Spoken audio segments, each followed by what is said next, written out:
Hello team, my name is Major Courtney Zimmerman, Bronco 6-2, and welcome to the Operations Group TAC Talks.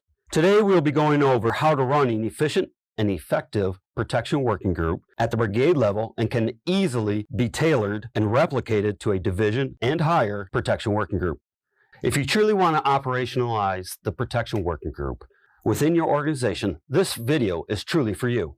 Protection working group is one of the elusive working groups that many do not understand, know the importance, know how to conduct a protection working group, nor know how to properly integrate and feed into other working groups. We're going to answer some of these questions by following doctrine and giving examples of fighting products that may work within your organization. Let's deep dive and explore this process. Let us define a few concepts. The foundation of running a protection working group. What is protection? Let us first define protection by Joint Publications 3-0. To preserve the effectiveness and survivability of mission-related military and non-military personnel, equipment, facilities, information, and infrastructure deployed or located within or outside the boundaries of a given operational area. Protection warfighting function, defined by FM 3-0, is the related tasks, systems, and methods that prevent or mitigate detection, threat effects, and hazards to preserve combat power and enable freedom of action. While protection working group is to integrate and synchronize protection tasks and systems for each phase of the operation or major activity.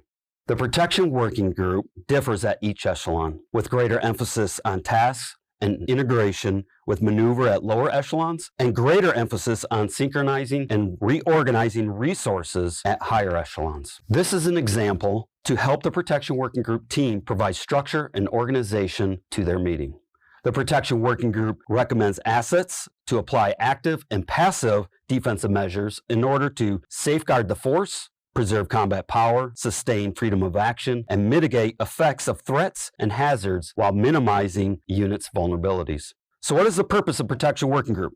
Well, regardless of echelon, the protection working group has the same purpose. Here are some purposes of conducting a protection working group. Let's look at the personnel who are typically in the protection working group, starting at the top. The Chief of Protection may be designated by the military tables of organization and equipment, or be assigned by the unit commander. The protection chief needs to maintain a list of prioritized threats, adverse conditions, and hazard causes. Additionally, the chief has these responsibilities.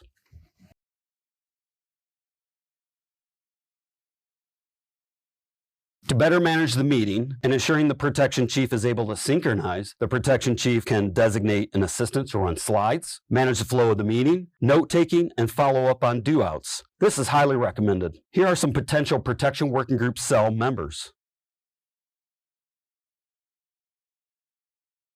If we understand the purpose, and it may vary depending on the operational environment and mission, in order to integrate and synchronize all warfighting functions, ensuring proper analysis, coordination, and informed recommendations to the commander. It is imperative to synchronize protection with future operations and current operations in a large-scale combat operations, multi-domain operations environment. Therefore, these additional members will be needed. S2, S3, Fires, Space, BB or BSB LNO, and if assigned, the Department of Army Civilian Safety Representative.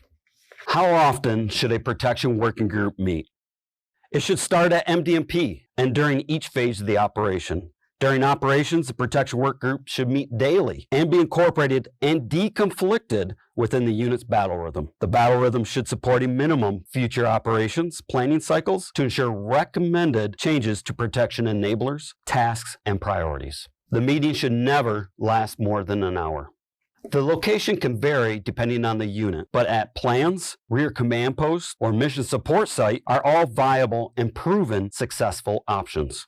The best method in conducting protection working group is face-to-face. Another good method is through the Digital Mission Command Internet System, or MCIS. That is part of the unit's PACE plan. That allows dialogue and discussion. Dialogue and discussion are critical in ensuring proper analysis and creating an informed recommendation. The Joint Battle Command Platform or similar platform may not be conducive or a viable option. When running an effective protection working group, Clear inputs and outputs must be identified in the beginning with clear sequential agenda, outlining expectations during the working group. The protection chief must emphasize the meeting is not a brief and be gone. The intent is the synchronized contribution from units and multiple staff sections through their fighting products to include their running estimates and their common operating picture or COP. It is meant to be a discussion and dialogue, an opportunity for staff members or the protection chief to ask or clarify any information. Let me show you all an effective way to conduct a protection work group in a large-scale combat operation, multi-domain operation. Even if the unit is exercising the protection work group on an analog map, the following is still applicable. If using a digital platform through the unit's MCIS or according to their PACE plan, minimizing the quantity of slides is critical in reducing the electromagnetic signature or footprint. A way to help manage the flow and the COP everyone can brief from will help reduce the redundancy, confusion, slide management if applicable, or missing information from protection cell members. Let's follow the agenda and show example fighting products that can be used within your organization. After the assistant completes the roll call, no later than 5 minutes prior to the meeting, the protection chief or members of the command group opens up with any opening comments. The assistant states the key do-outs from the previous protection working group. It is important to start with the S2. My name is Major Eric Whipple. The S2 reps provide an intelligence summary of the enemy. New threats and hazards are identified and anticipated based on newly assessed threat capabilities or changes to the operational environment, as compared with known friendly vulnerabilities and weaknesses. When possible, those threats are associated with the likelihood and severity of impacting assets and locations of the critical asset list and/or based on the refined priority list. What is the enemy's high payoff target list on your unit? Why is the enemy targeting those assets or locations? Protection SIGACs are identified and presented and again discussed in relation to impacts on the CAL. Storyboard pertaining to the brigade's operation that is applicable to the protection warfighting function. The storyboard should be briefed by the protection cell member that created the storyboard. Why are SIGACs and storyboards important to present in the protection working group? Other cell members need to be aware of the situation and may have inferred tasks associated. More importantly, in order to mitigate risks, identify enemy patterns, tactics, techniques, and procedures, and assist in future planning. Viewing only one slide for the current operation, next 24 and next 48 hours operation slide will create a comprehensive and integrated visual representation which is layered with unit and staff graphic control measures. If conducted over an analog map, overlays or physical graphic control measures will be required. Each staff section in the same order will be brief on each of the 3 operational slides, creating expectation management, addressing measures of effectiveness by applicable staff sections for the desired effect must be addressed either by personnel or equipment system failure, insufficient resource allocation at vulnerable points, variances from the anticipated threat combat power ratio, resulting in an increased risk, ineffective support efforts leading to a cumulative failure or more critical elements, faulty planning assumptions. This continuous assessment must be annotated or collected to help the commander monitor, forecast possible failure, or to identify a critical point of failure in the operation.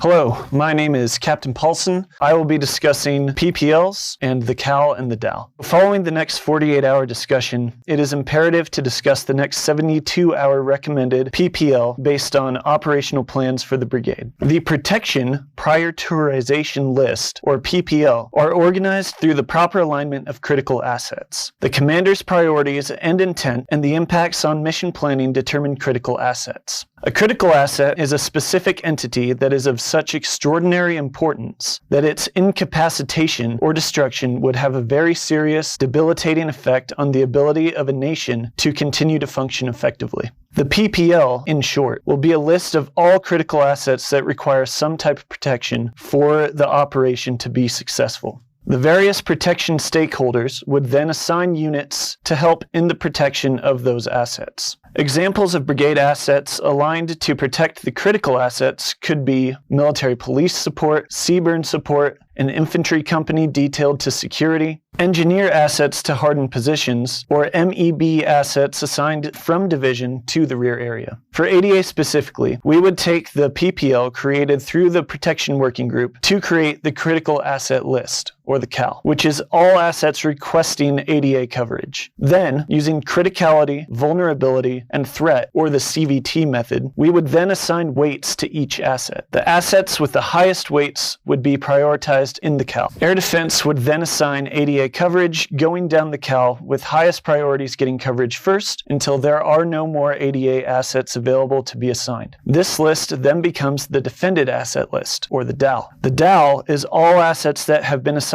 ADA coverage. It is important to remember that the PPL and the CAL and the DAL should be continuously updated and refined based on phases of the operation or the battle. The last action of the Protection Working Group is the Risk Management Task. This is a collaborative risk matrix from all warfighting functions identifying risks or hazards during MDMP. Why is this important? This helps the commander see risk in time, space, and purpose by phase of operations, provides the XO, the science to the art of adjudication of risk, and finally provide risk in terms of risk to mission and or risk to force. The risk matrix will identify the risk associated to the commander's decision point or a trigger point that ties to a named area of interest, or NAI, to answer the Priority Information Requirement, or PIR, identified during MDMP. Every decision point needs to be annotated within the risk matrix. This may seem like a lot to go over in less than an hour. A well-rehearsed orchestrated by the Protection Working Group Chief, cell members being concise to the point,